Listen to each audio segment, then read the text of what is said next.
Nous allons maintenant explorer les murs rideaux. Donc, pour illustrer ce propos, nous allons créer un nouveau projet en système métrique.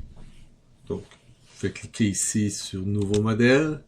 Je vais choisir Parcourir et m'assurer de prendre le gabarit par défaut métrique FRA.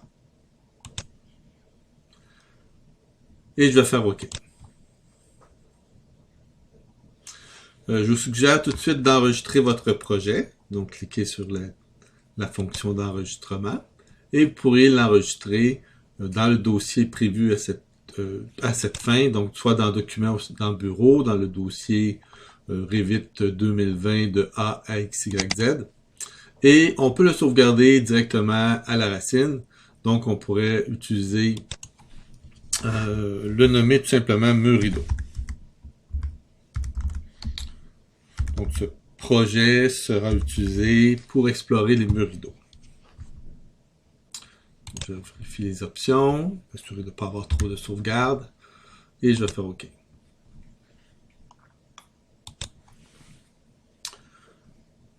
Pour dessiner un mur rideau, vous allez dans les murs, c'est un mur architectural, et vous allez voir à la fin complètement, après les murs de base et les murs empilés, vous retrouvez les murs rideaux. Par défaut, vous avez trois types de murs rideaux. Dans le fond, les deux derniers, vitrage et extérieur et vitrine, sont tout simplement des types qui sont partis d'un mur rideau de base. Donc, nous allons dessiner chacun de ces trois types-là. Je vais commencer par le mur rideau de base. Donc, je vais créer un mur ici, à peu près ici au milieu, d'environ 10 000 de long. Je vais ensuite arrêter la commande. Je vais ensuite refaire un autre mur, rideau, mais je vais changer le type ici pour vitrage extérieur. Je vais en placer un autre, disons, à 5000 plus loin que le premier. Et je vais faire aussi 10 000. Comme ça. Ensuite, je vais arrêter. Et je vais refaire un autre mur ici, de type vitrine, que je vais placer aussi à l'extrémité, environ 5000 et 10 000 de long aussi. Pas 100 000, mais 10 000. Et je vais arrêter la commande.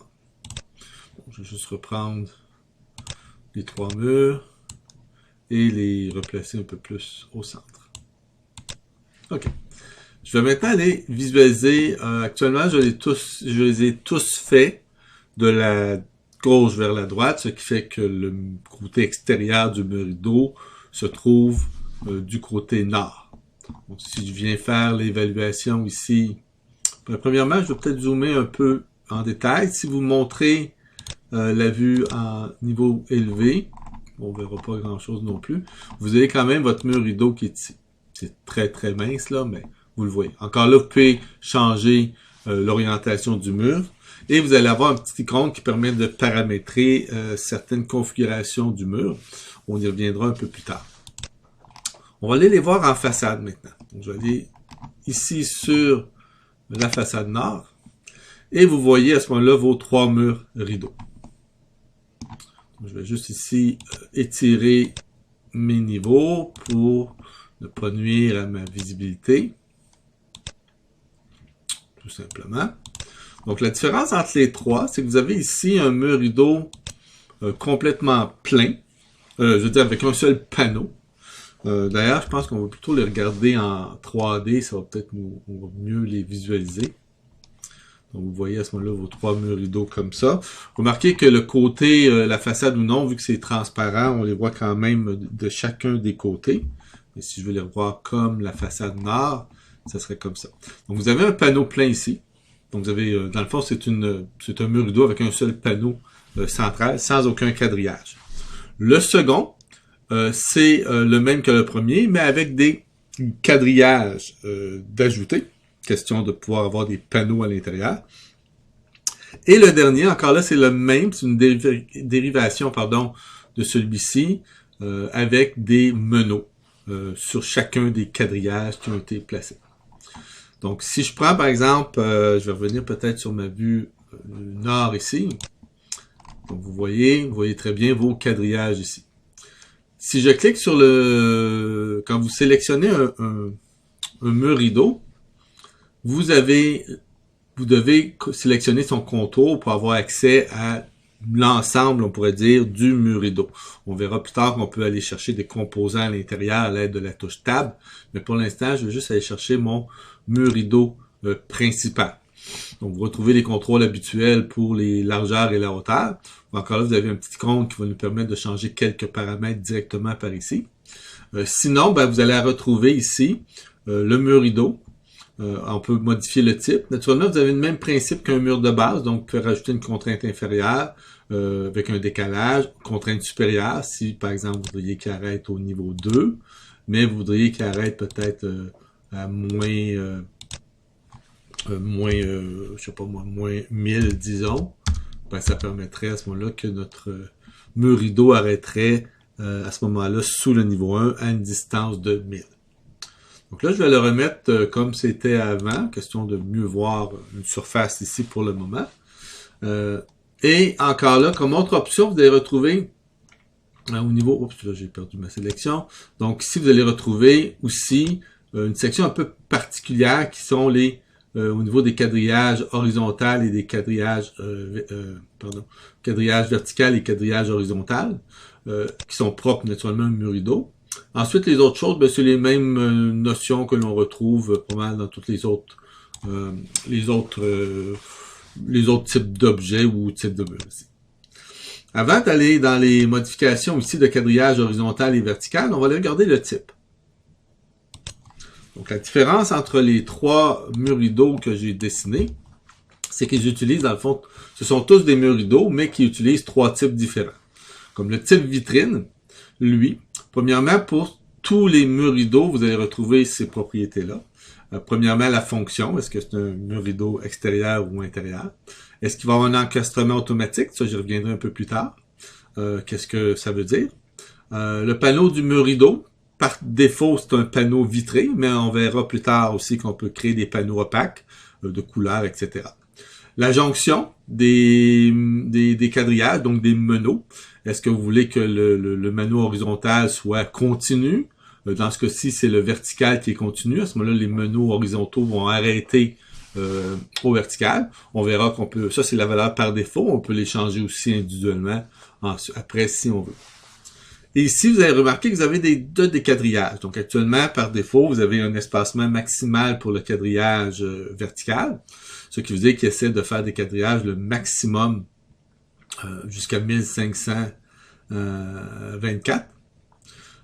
Au niveau des horizontales, on a plutôt appliqué une distance fixe. Ça veut dire que au niveau des horizontales, on a tout 2400 fixes de panneaux. Ensuite, on a indiqué que sur chaque quadrillage, on va avoir des meneaux verticaux et des meneaux horizontaux. On distingue les meneaux intérieurs de ceux qui sont sur les barres, le bord 1 ou le bord 2. Donc si vous cliquez sur la liste, vous avez différents types de meneaux que vous pourriez choisir.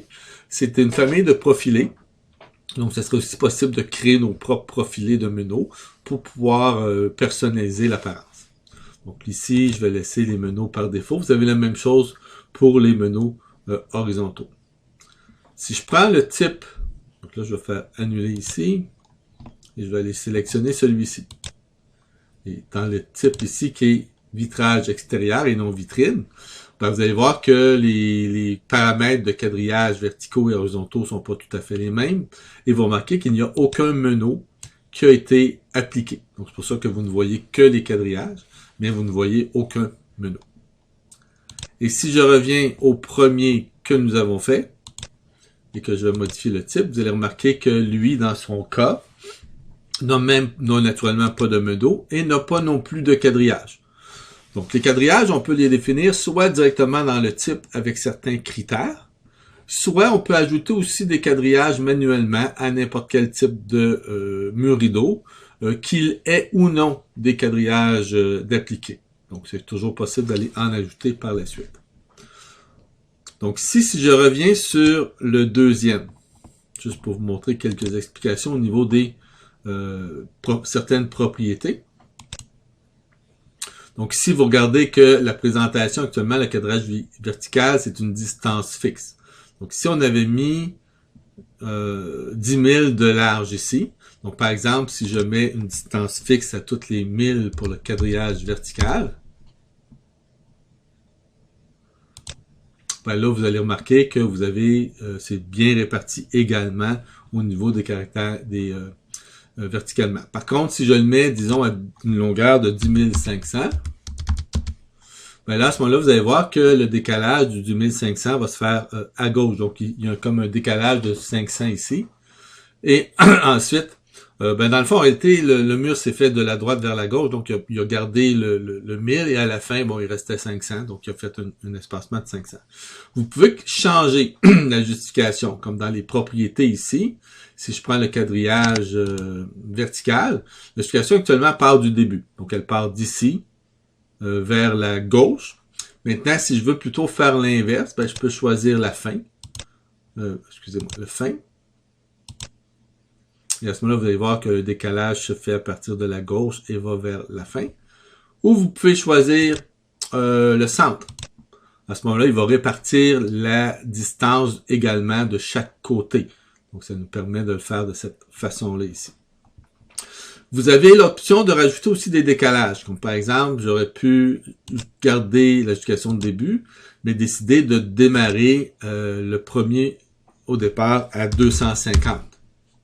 Donc, à ce moment-là, ce que ça va faire, c'est que dans le fond, ça devient la même chose que si je l'avais fait au centre. Parce que là, je pars à 250, je fais tous mes panneaux de 1000, il va me rester donc 250 à la fin. Donc, c'est une autre façon qu'on pourrait procéder à ce moment-là pour ajuster la position de nos meneaux verticaux. Pas nos meneaux, mais nos quadrillages verticaux. Vous avez aussi l'option de changer l'angle. Par défaut, l'angle est de 0 degré, donc on a vraiment des verticaux. Mais si vous voudriez avoir, par exemple, des panneaux inclinés de 15 degrés, donc je pourrais mettre ici 15 degrés, et là, vous auriez une inclinaison de 15 degrés vers la droite pour avoir des panneaux en angle. Donc, je vais remettre ça ici à 0. Donc, ça ici, c'est que par défaut, on avait, je vais tout simplement revenir ici dans le type. Donc, nous, on avait appliqué des distances fixes. Remarquez que si vous choisissez, par exemple, aucun, c'est que naturellement, tous les quadrillages vont être supprimés. Mais si vous mettez un nombre fixe, donc au lieu d'avoir une distance, vous dites, moi, je veux avoir 4 quadrillages. Ben, à ce moment-là, quand vous faites, pardon, nombre fixe, ben, à ce moment-là, vous avez la possibilité ici de changer le nombre. Par exemple, si moi je voudrais avoir 4 quadrillages, ben là, je vais avoir 1, 2, 3, 4 quadrillages pour un total de 5 panneaux. Ici, je vais juste le remettre à 0 ici. Et remettre peut-être ma distance à 10 000 pour être comme ça. Donc, effectivement, en le faisant comme ça, ben là, vous allez avoir 1, 2, 3, 4 quadrillages. Ça exclut les quadrillages pour un total de 5 panneaux. Si je mets 5 ici au niveau du nombre, ben vous vous retrouvez à ce moment-là avec 1, 2, 3, 4, 5 quadrillages verticaux. Donc, on a les mêmes options ici. Par contre, ici que vous choisissez, je pense, le décalage, naturellement, encore là, si je fais un décalage, comme là, si je le remets à 4, ça va être un petit peu plus facile à calculer. Si je le remets à 4, vous allez retrouver, donc, vu que j'ai 5 panneaux, je vais avoir 2000 à ce moment-là entre chacun de mes lignes de quadrillage. Si je fais, par exemple, un décalage de 500, ben là, à ce moment-là, vous allez voir qu'on décale de 500 au départ. Et ensuite, les autres vont être placés 1, 2, 3, 4, 1, 2, 3, 4, 5. Donc, à ce moment, on va avoir une distance différente. Encore là, on peut le faire à la fin. Par contre, si vous le mettez au centre, ça n'a pas d'impact. Je pense que la justification au centre ne semble fonctionner que lorsqu'on met une distance fixe. Sinon, la justification, ça va être soit centre, début ou fin, dépendant si vous voulez votre décalage à gauche ou à droite, donc le début du mur ou à la fin du mur, selon l'orientation qu'on a dessiné notre mur. Donc là, je vais remettre ici 0 comme décalage. Donc ça, c'est l'option avec un nombre fixe, comme ça. L'autre possibilité, c'est d'avoir un espacement maximum ou minimal. Donc, il va calculer, si vous dites un maximum de, disons, 1250 par exemple, ben là, il va s'arranger pour que le nombre de quadrillages ne dépasse jamais 1250. Comme ici, voyez-vous, 1200. Bon, ça arrive ici avec un nombre exact ici. Je pourrais peut-être mettre juste une valeur comme 1225 par exemple. Et là, à ce moment-là, si je mesure, bon, lui, pour arriver égal sans dépasser 1225, il a déterminé que chaque panneau aura 1111 points. Donc, il va toutes les répartir également. Et de la même façon, si c'est plutôt un espacement minimum que vous voudriez avoir, de 1225, ben là, à ce moment-là, si je mesure ici, il a déterminé que si je mets 1250, je suis capable d'avoir égal et j'ai respecté ma distance minimum.